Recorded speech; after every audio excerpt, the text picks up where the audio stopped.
As we continue to reveal the secrets of the debt clock, we're going to hopefully unlock the mystery, at least in part, of wealth-based debt-free Treasury notes. Let's explore!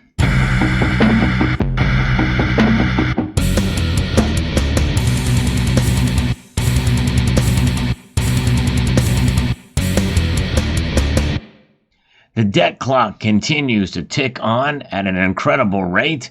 We are at $33.916 trillion. We're going to see $34 trillion before you know it. It is climbing dramatically. Why? Well, because of this deficit spending. There's a lot of numbers on the screen here, and this is a continuation of a series. I am documenting the secret messages that the U.S. debt clock people have been giving us for the last month or so. And I'm going to continue to do this as long as they provide them. And thanks to Sign Up again for making me aware of this. And he has captured some of the previous ones. I haven't had a chance to take a look at those, but I hope to be able to do a video showcasing some of the ones that I missed at the very beginning of this journey. But nonetheless, look at the debt per taxpayer compared to the debt per citizen. I've talked about this before because, look at, there's not very many people paying taxes in this country. And it just goes to show you how much we are paying in taxes as citizens. But what I want to take you to a focus here now is this section. And we're going to get to the secret. We're going to unlock that in a moment here because it is related. We have the U.S. M2 money supply, which is based off of these. What I'm holding in my hand is a Federal Reserve note that is legal tender for all debts, public and private. So it says it right on the note that it is a debt instrument. But what about U.S. Treasury dollars? Let's take a look at that. Well, U.S. Treasury dollars are wealth-based, debt-free, non-interest-bearing money issued by the U.S. Treasury. Non-interest-bearing. That is interesting indeed. That's what that is. And in fact, the history of these goes back to 1862 when President Lincoln issued $450 million directly from the U.S. Treasury. These debt-free, interest-free notes were known as greenbacks, although that really was the beginning of what we are at right now. In fact, many people praise Abraham Lincoln, but in reality, he was part of the problem as to what has created our large, voluminous, powerful federal government. That was a shift during the Civil War, and immediately after, especially immediately after, look at the 14th Amendment as an example of that. There was a lot of powers that have been relegated to the federal government. But on June 4th, 1963, 101 years later, President Kennedy signed Executive Order 11110, issuing $4.3 billion directly from the U.S. Treasury, bypassing the Federal Reserve Bank with these debt-free, interest-free notes that are known as silver certificates. Now, there's a little mystery there because there were silver certificates long before 1963 that were bypassing the Federal Reserve Bank as well. So I kind of don't understand what that is, and what I don't understand as well, why I'm not fully able to unlock this, and maybe some of you in the comment section can answer some of this. If this is the case and we don't have these silver certificates anymore, and we don't have greenbacks issued directly from the U.S. Treasury, why is this number continuing to increase? The U.S. Treasury dollars you see here for 2025 are climbing at a pretty high-paced rate, and that is happening all while the U.S. M2 money supply is shrinking at about the same rate. So that is a little bit strange what's happening there. And by the way, U.S. Treasury dollars increasing, looking to 2025. The U.S. Treasury dollars in 2000 are still lowering. This number should be frozen, right? Because that's what it was in 2000.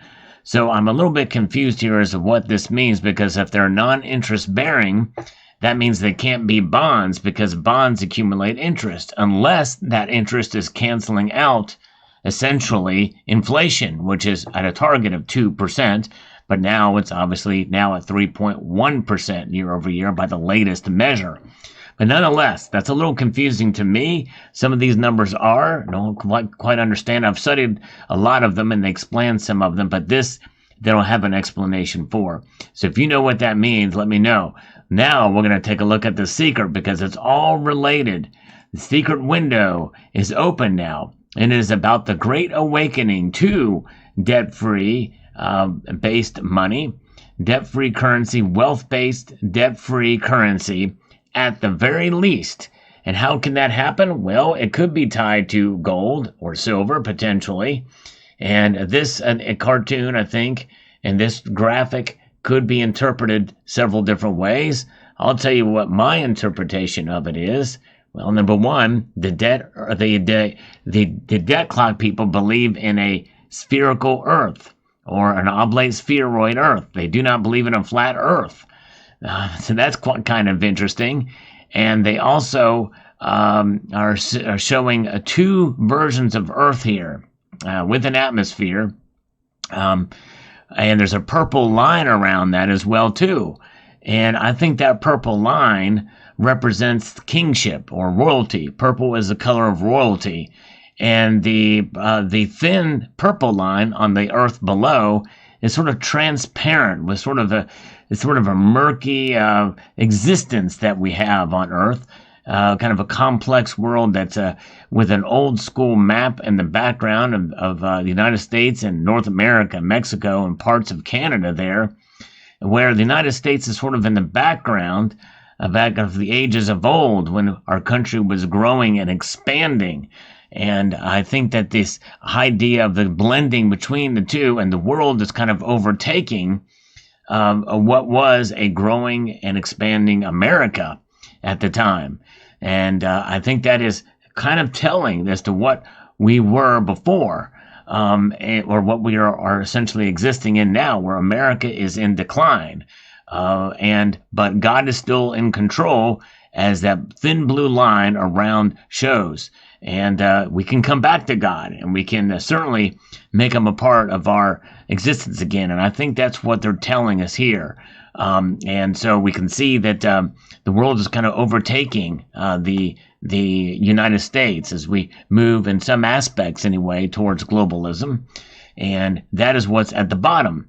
Now, as you can see at the very top of that image of Earth there, is the ichthus sign for Christ. And fishers of all men is what that means there. It's the ichthus symbol, and that is what the center should be. And you can see the new Earth, or the revitalized Earth on top there, with the United States being strong and emboldened there, showcasing there on top of the Earth there. And how can we have a strong country? Well, prayer and putting God first, and also using sound money that is based off of wealth that's debt-free. And they're showing debt-free currency here. Notice they're not showing gold or silver in this piece. But so maybe the more realistic approach is to at least move in this direction with Treasury notes, doing away with the Federal Reserve and having wealth-based debt-free currency of a sort. Now again, remember what we showed earlier in this piece, and that is the U.S. Treasury notes apparently are being issued according to the debt clock people, but I don't know how. I don't know where you can get them. I would love to know what it means.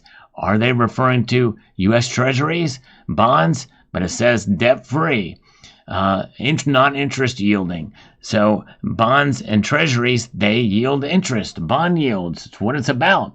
Are those bond yields directly correlated to inflation? Do they cancel each other out? Hence why they can say non-interest yielding? I don't know.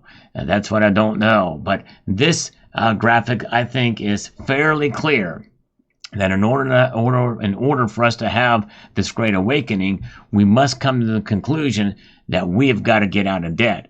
We have got to have a more stable currency, a stable dollar, a dollar that is based off of wealth, and a debt-free type of dollar, which means that we're going to essentially have to crush the Federal Reserve in that regard. Kind of like what is being proposed and thought of to be happening down in Argentina. We'll see how that plays out. It'll be a very interesting experiment to see if they can do it. And if they can do it there, does not necessarily mean that we can just do it overnight here, at least not yet. They're in a crisis situation there. But we can lean and move in that direction, at least with this type of situation, maybe in concert with, maybe do sort of the same thing that John F. Kennedy did. But some people feel that was why he got killed, why he was assassinated, because of doing things like that, essentially circumventing the Fed. We'll see how it plays out. But the Great Awakening can come, and I think most of us that are watching this video, we are awake, hence why we have gold and silver. Let me know what your thoughts are in the comment section down below about this interpretation of this graphic. I hope you found this video informative, insightful, and educational. I would like to extend a multitude of gratitude to each and every one of you for taking the time to watch. And if you've missed others in this series, I have a playlist called The Debt Clock, Secrets of the Debt Clock, or something to that effect. So a multitude of gratitude to you all, and I want to encourage you to please rate, share, comment, and subscribe.